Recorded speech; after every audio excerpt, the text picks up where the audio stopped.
एक वक्त था जब भारत में बिस्किट खाना अमीरों की पहचान मानी जाती थी, लेकिन फिर आया एक ऐसा बिस्किट जिसने इस धारणा को बदल दिया। एक ऐसा बिस्किट जो गरीब से गरीब इंसान के लिए भी अफोर्डेबल था और अमीरों की चाय का भी पसंदीदा साथी बन गया। आज भी जब लोग इसे खोलते हैं तो उसमें सिर्फ मिठास ही नहीं बल्कि लाखों भारतीयों की यादें भी निकलती हैं। हम बात कर रहे हैं भारत के सबसे आइकॉनिक बिस्किट पार्ले जी की। लेकिन क्या आप जानते हैं कि एक छोटे से परिवार द्वारा शुरू किया गया ये बिस्किट ब्रांड कैसे देश का नंबर 1 बना?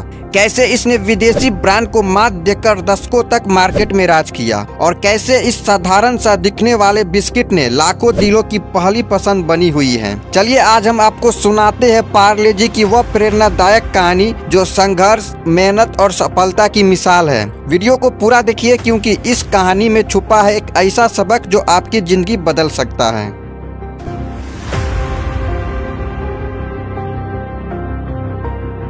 तो दोस्तों, इस कहानी की शुरुआत होती है साल 1929 से, जब सिल्क व्यापारी मोहनलाल दयाल ने मुंबई के विले पार्ले इलाके में एक पुरानी बंद पड़ी फैक्ट्री खरीदी। इसे उन्होंने कन्फेक्शनरी बनाने के लिए तैयार किया गया था। दरअसल मोहनलाल स्वदेशी आंदोलन से काफी प्रभावित थे। उस समय भारत ब्रिटिश शासन के अंडर में था और भारतीय बाजार में अंग्रेजी व्यापारियों का भी दबदबा था। एज अ रिजल्ट भारत में कई विदेशी सामान भी बेचे गए, लेकिन वे काफी कॉस्टली होने की वजह से इंग्लिश सिटीजन और अपर क्लास के लोग ही खरीद पाते थे। उस समय अंग्रेज लोग कैंडी बहुत खाते थे। कैंडी का भी व्यापक रूप से कारोबार होता था। यह कैंडी भारत के बाहर बनाई जाती थी। अगर अंग्रेज खा सकते हैं तो हम भारतीय क्यों नहीं? यह सवाल मोहनलाल के मन में फ्लैश हुआ।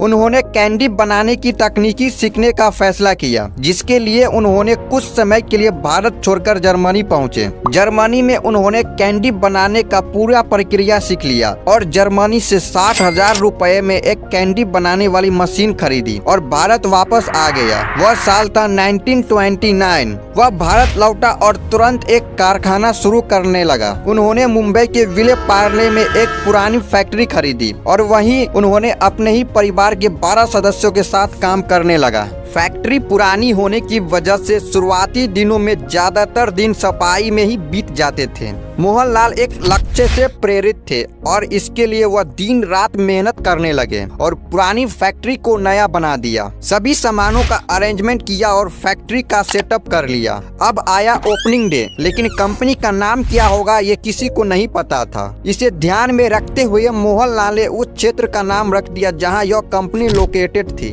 पार्ले का नाम तय किया गया और 1929 में पार्ले कंपनी बनी। जैसे जैसे कंपनी बढ़ी वैसे वैसे काम भी बढ़ा और ऑरेंज कैंडी पार्ले कंपनी द्वारा बनाया गया पहला प्रोडक्ट था और कैंडी को बहुत अच्छा रिस्पांस मिला। बहुत लो प्राइस होने के कारण भारत में बड़े और छोटे सभी क्षेत्रों के लोग कैंडी खरीदने में सक्षम थे। बाद में उन्होंने दूसरे फ्लेवर में और भी कई तरह की कैंडी बनाई। ब्रिटिश सिटीजन भी इस कैंडी को पसंद करने लगे। मोहनलाल मार्केट में एक सक्सेसफुल बिजनेसमैन बन चुके थे कि तभी मोहनलाल ने देखा कि अंग्रेज चाय के साथ बिस्किट खाते थे। उस समय बिस्किट भी अपर क्लास के लोग तक ही सीमित थे। तब मोहनलाल ने सोचा कि हमें भी ऐसा बिस्कुट बनानी चाहिए। जर्मनी में उसने देखा था कि बिस्किट कैसे बनता है, इसलिए वो तकनीकी जानते थे। साल 1939 में उन्होंने गेहूं के आटे का उपयोग करके ग्लूकोज बिस्किट बनाने का फैसला किया और पार्ले ग्लूकोज बिस्किट का जन्म हुआ। ये बिस्किट बाजार में उतारे गए और कीमत कम होने की वजह से व्यापारी भी इसे कैरी करने में सक्षम थे और बहुत जल्द ही ये बिस्किट लोगों को काफी पसंद आने लगा। यह सिर्फ भारतीय ही नहीं बल्कि कई ब्रिटिश लोग भी पार्ले ग्लूकोज का आनंद लेते थे। ये बिस्किट इतने पॉपुलर हुए कि अंग्रेजी बिस्किट ब्रांड भी पार्ले ग्लूकोज के आगे झुक गए। द्वितीय विश्व युद्ध समाप्त हुआ और पार्ले ग्लूकोज अत्यधिक पॉपुलैरिटी गेन करने लगा कि तभी कहानी में एक ट्विस्ट आता है। द्वितीय विश्व युद्ध के बाद भारत में गेहूं की कमी होने लगी थी। बिस्किट बनाने में गेहूं एक रिक्वायर मटेरियल थी। 1947 में आजादी के बाद यह कमी और भी क्लियर हो गई। कंपनी अच्छे मुनाफे में थी, कंपनी के पास बहुत पैसा भी था, लेकिन गेहूं की कमी होने के कारण पार्ले को रोकना पड़ा। यहाँ तक कि फैक्ट्री को भी बंद करना पड़ा,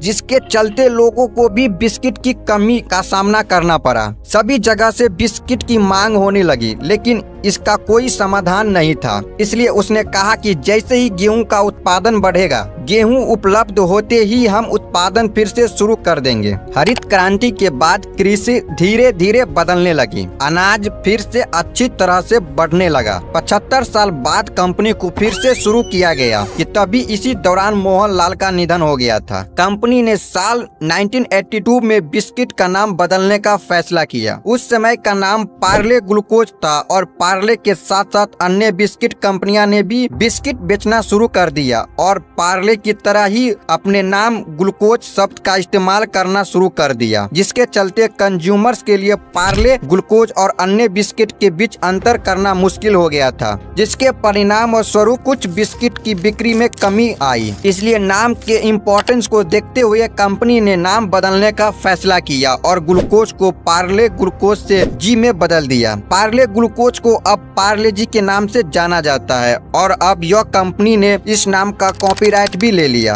80 के दशक में अर्थव्यवस्था बदल रही थी, इसलिए कंपनी ने बिस्किट की कीमत बढ़ाने का फैसला किया, लेकिन यह फैसला लोगों को पसंद नहीं आई और लोगों ने इसे नकार दिया, जिसके चलते बिक्री में गिरावटें आने लगी। इसी सब को ध्यान में रखते हुए कंपनी ने अपनी पुरानी प्राइजेस पर लौटना पड़ा। इस घटना के बाद कंपनी ने कभी कीमतें नहीं बढ़ाई। शुरुआत में बिस्किट के पैकेट पर गाय की तस्वीर थी, लेकिन कुछ समय के बाद इस तस्वीर की जगह इस प्यारी सी बच्ची ने ले ली। इस तस्वीर में दिख रही लड़की का नाम नीरू देशपांडे है। इस तस्वीर को उनके पिता ने तब खींचा जब वे 4 साल के थे। उसके पिता कोई प्रोफेशनल फोटोग्राफर नहीं थे, उन्होंने फोटो को शौक के तौर पर लिया था और यह फोटो पार्ले कंपनी में काम करने वाले एक शख्स की नजर में आई और इस तरह बिस्किट के पैकेट पर इसका इस्तेमाल होने लगा। लेकिन इस बारे में पूछे जाने पर असली पार्ले कंपनी के प्रोडक्ट मैनेजर मयंक जैन का कहना है कि इस तस्वीर में दिख रही लड़की का कोई अस्तित्व नहीं है, यानी यह तस्वीर किसी लड़की का नहीं है, यह एक इलस्ट्रेशन है। 60 के दशक में मंगल लाल दहिया नाम का एक चित्रकार ने इसे अपनी इमेजिनेशन से खींचा था। कंपनी ने मार्केट में अपना दबदबा बनाने के लिए एडवर्टाइजमेंट भी करवाया। इनमें से एक मोटे दादाजी अपने नाती पोतों के साथ गाते हैं, स्वाद भरे शक्ति भरे।